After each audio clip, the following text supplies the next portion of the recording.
Exemplos. Um menino de 30 quilos está agarrado num tronco de árvore, a uma altura de 5 metros em relação ao solo. Determine a energia potencial gravitacional do menino. Considere gravidade 10 metros por segundo ao quadrado. Bom, pessoal, isso aqui é um problema simples, tá? Só de reconhecimento de unidades, né, das grandezas, enfim, e aplicação da fórmula. Então, vamos lá. Pegando as informações, nós temos aqui a massa do menino, m, é igual a 30 kg. A altura, h, é igual a 5 metros. E a aceleração da gravidade, 10 metros por segundo ao quadrado. Então, o que ele deseja saber aí? Qual é a energia que o menino está armazenando ao estar no alto de uma árvore, né? Ou seja, a 5 metros de altura em relação ao solo. Então, a fórmula para medir a energia potencial gravitacional será essa. A energia potencial gravitacional é igual a massa do corpo vezes a gravidade onde o corpo se encontra, vezes a altura que o corpo se encontra em relação ao solo. Tá? Então, fazendo aqui as substituições, tá? A gente tem 30 vezes 10, 300. 300 vezes 5, 1.500. Então, 1.500 joules é a energia potencial gravitacional que o menino está armazenando, né? Um menino de 30 quilos está armazenando a 5 metros de altura em relação ao solo, em um local onde a gravidade vale 10 metros por segundo ao quadrado. Certo? Então vamos para o exercício 2. Vamos lá, exercício 2. Bom, uma mola não deformada tem comprimento de 20 centímetros e constante elástica de 50 newtons por metro. Determine a energia potencial armazenada pela mola quando comprimida de 20 centímetros para 19 centímetros. Vamos lá. Então, pessoal, o que acontece aqui? Vocês podem ver que a gente tem o tamanho original da mola, 20 centímetros, né? Ela possui uma constante de deformação ou uma constante elástica de 50 newtons por metro e ela foi comprimida, ou seja, ela teve o seu tamanho original reduzido, né, para 19 centímetros, ou seja, ela encolheu 1 centímetro. Tá? Então vamos entender aqui a energia potencial elástica que ela armazena enquanto ela está comprimida. Tá? Então vamos lá, aqui aos dados. Ó, a constante é 50 newtons por metro. Tá? Repare, pessoal, que a deformação aqui, ó, em vez de eu ter colocado o resultado direto, que, né, ficou fácil para vocês perceberem que vai ser 1 centímetros, eu preferi escrevê-lo aqui. Até porque um detalhe bem importante, tá? Aqui no final vocês vão perceber que é meio que irrelevante. Então o que eu coloquei aqui? Ó? O x é a deformação. Então você leva em consideração que, ó, o tamanho final, que no caso foi o que aconteceu, ou seja, ela foi comprimida, ou seja, ela teve a redução de tamanho na situação final, menos o tamanho inicial, ou seja, antes de ser deformada. Então estou seguindo a regra matemática da variação de comprimento, que nesse caso seria, né, que nesse caso é equivalente à deformação. Então aqui, ó, a deformação que aconteceu, ou seja, o encolhimento foi o quê? De menos 1 centímetros. Tá? Aí, beleza. Agora, galera, o que eu falei para vocês? A gente tem que trabalhar em metro, não podemos deixar aqui nessa unidade. Então, o passo que a gente faz para transformar de centímetros para metro é pegar o valor e dividir por 100. Então, a gente tem isso aqui, ó, 0,01 metro, e trouxe o sinal negativo. Tá? Um detalhe, pessoal, por que a gente tem que converter aqui para centímetros nesse caso? Para bater com um da unidade aqui, ó, do comprimento. Aliás, perdão, para bater aqui com a unidade de comprimento, sim, da constante elástica, porque ela traz aqui, ó, newton por metro. Então tem que estar tudo casado aqui, ó, tá? Tem que estar casando. Tá? Aí você pergunta, mas se na constante elástica tiver newton por centímetros, por exemplo, aí tem que converter ali. Tá? Tem que converter lá, tá bom? Bom, mas no geral, o cuidado que a gente vai ter que tomar aqui é com o x. Pode ser que apareça ali, né? Eu vou pegar aqui algum exercício à frente e apresento para vocês, mas vamos lá. Beleza, agora a gente parte para a fórmula. Então a gente tem energia potencial elástica igual a constante elástica vezes a deformação sofrida pela mola pelo corpo elástico ao quadrado, tudo isso dividido por 2, tá? Por 2. Muito bem. Então aqui, pessoal, vejamos, ó, a resolução. Então aqui eu peguei 50 é a constante elástica vezes, ó, menos 0,01, né, elevado ao quadrado. Pessoal, pelo fato disso aqui estar ao quadrado, o negativo ele vai desaparecer aqui quando eu terminar de calcular essa potenciação. Então, é meio que irrelevante você botar aqui o negativo, por mais que haja a contração da mola, tá? Porque de fato não vai alterar aqui na conta, não vai alterar, tá? Então, porque você vai elevar isso aqui ao quadrado e de qualquer maneira o sinal negativo vai desaparecer, tá? Então vamos lá, o que eu fiz aqui diretamente? Peguei o 50, dividi por 2, 25. 0,01 ao quadrado é igual a 0,0001, tá?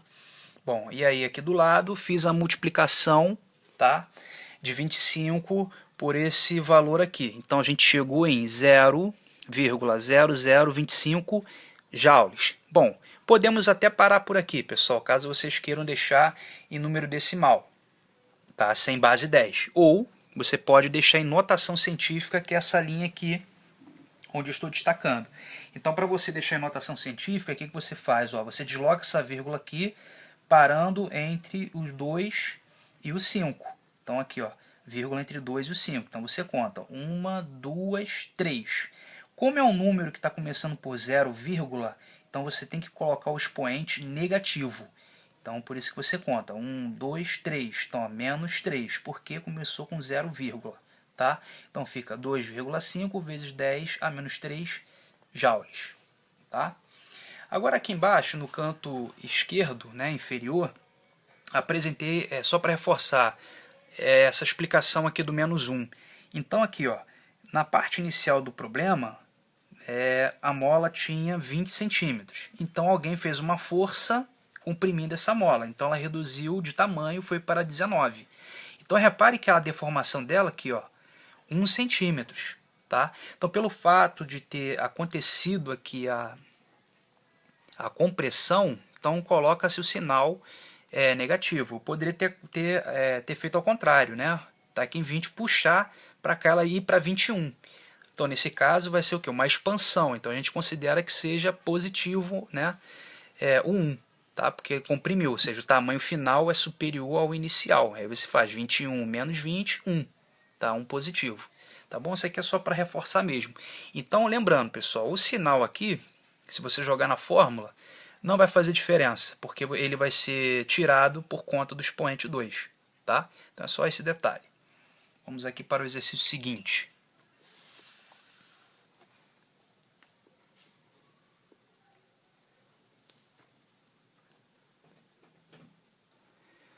Bom, o exercício seguinte nós temos aqui. Uma garota com 50 kg de massa está no alto de uma escada de 40 degraus, tendo cada degrau uma altura de 25 centímetros. Calcule a energia potencial da garota em relação, 2 pontos, aí considere gravidade, 10 metros por segundo ao quadrado. Então vamos lá. Na primeira situação, pede para a gente calcular a energia potencial da menina em relação ao solo. Ou seja, a gente vai considerar que a menina está no alto, né? Ou seja, no 40º degrau dessa escada em relação ao solo. Tá? Então vamos aqui às informações. Ó, a massa da menina, 50 quilos.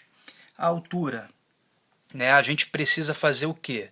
A gente vai pegar 40 degraus, né? Que é a altura, né? Ou seja, em termos de degraus dessa escada, e multiplicar pela altura de cada degrau. Nesse caso, cada degrau tem 25 centímetros. Então, coloquei aqui 40 vezes 25.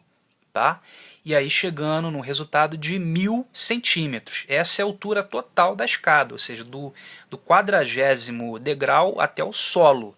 Mas, lembrando, nós não podemos trabalhar né, a altura em centímetros, temos que trabalhar em metro. Então aqui é a jogada que a gente faz para poder converter de centímetros para metro. Então dividindo 1000 por 100, 10. Então 10 metros é a altura, tá, total dessa escada, né, ou seja, do topo até o solo.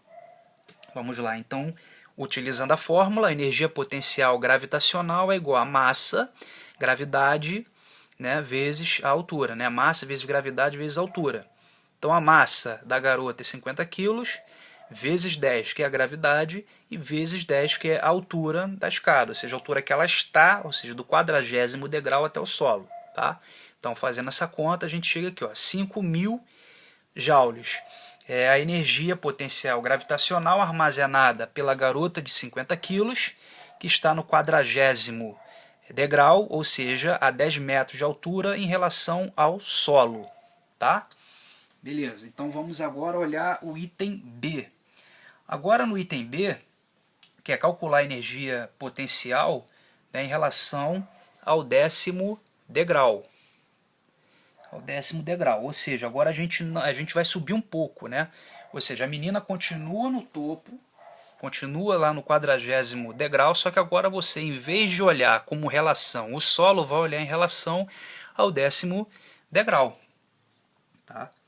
Então vamos lá as informações aqui. Bom, como a massa é a mesma e a gravidade é a mesma, eu só fiz aqui o destaque somente para a altura, que vai ser diferente. Então coloquei aqui, ó, 30. Por que esse 30 apareceu? Esse 30 é a diferença entre o 40º degrau e o 10º degrau, onde é o ponto de referência que a gente vai ver agora. Tá? E aí, vamos lá. Como cada degrau tem 25 centímetros, então eu peguei 30 vezes 25, 750 centímetros. Lembrando, não podemos trabalhar em centímetros, tem que ser em metro. Então divide 750 por 100, 7,5 metros. Então, ou seja, ela está o quê? 7,5 metros em relação ao 10º degrau, não mais ao solo. Tá? Então agora a gente calcula a energia potencial gravitacional. Como? Então pega aqui, ó, 50, que é a massa da menina, vezes 10, que é a gravidade, vezes 7,5, que é a altura que ela está em relação ao 10º degrau. Então, fazendo essa conta, a gente chega aqui em 3.750 joules, ou seja, é a energia potencial gravitacional armazenada pela menina de 50 quilos em um local onde a gravidade é 10 metros por segundo ao quadrado, só que a uma altura de 7,5 metros em relação ao 10º degrau. Tá bom?